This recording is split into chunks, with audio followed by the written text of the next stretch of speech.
আসসালামু আলাইকুম, সবাই কেমন আছেন? আশা করি সবাই ভালো আছেন। আর আমরাও ভালো আছি। আমরা আজকে চলে যেতেছি আমাদের ব্রাহ্মণবাড়িয়ার নবীনগর গণেশার দরবারে। তাই আজকে আমরা প্রথমে শয়তানিয়া ঘাট আসলাম।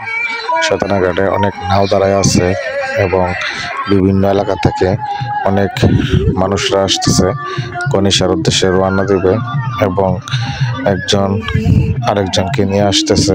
আমাদের পাড়ার মুরব্বীরা এবং ছেলেরা সব মিলেমিশে একসাথে আমরা সবাই মিলে গণেশার দরবারে যাইতেছি এবং অনেকটি নৌকা আসছে। ওই নৌকা দিয়ে আমরা আজকে যাব। তাই এখন সবাই সবার মতো নৌকার মধ্যে বসে গেছে।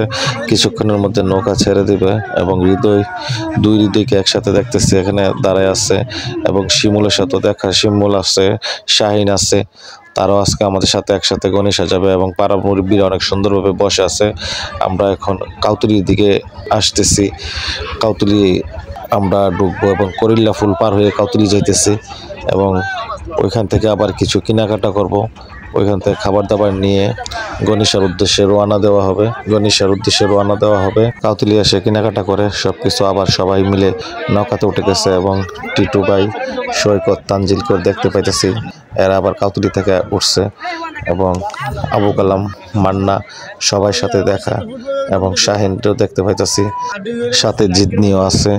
তারপরে কাউতুলি থেকে নৌকা এখন ছেড়ে দিবে এবং তুহিনও আমার সাথে আছে এবং বকুল ভাই আর হৃদয় অনেক সুন্দরভাবে গল্প করতেছে।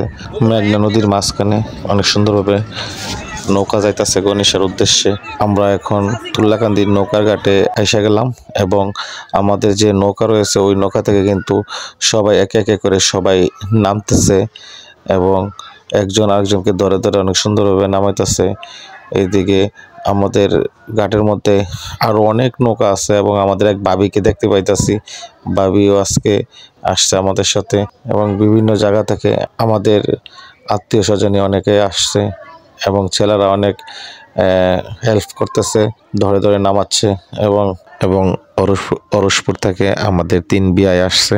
আরেকজনকে দেখতে পাইতেছি লঙ্গি হাতে ধরে ধরে নামতেছে এবং আমাদের এক ভাবিকে নিয়ে নামতেছে এবং হৃদয়কে দেখতে পাইতেছি, হৃদয় সবাই লাস্টে নামতেছে এবং শওকত আর আমি হাঁটতেছি গণেশার উদ্দেশ্যে। তারপর দেখতেছি এখানে তানজিলকেও দেখতে পাইতেছি, তানজিল আসছে, টিটু ভাই আসছে, সবাই একসাথে আমরা মিলেমিশে সবাই ওইখানে যাইছি এবং গণেশার দরবারে আমরা আইসা গেলাম। এখন আমরা গণেশা মাজারের ভিতরে যাব। বন্ধুরা, আমার এই ভিডিওটি আপনাদের 3 পার্ট করে দেখাবো। এটা প্রথম পার্ট। আমি আরও 2টা ভিডিও দিব। আশা করি সবাই আমার ভিডিওটির সাথে থাকবেন। ধন্যবাদ সবাইকে।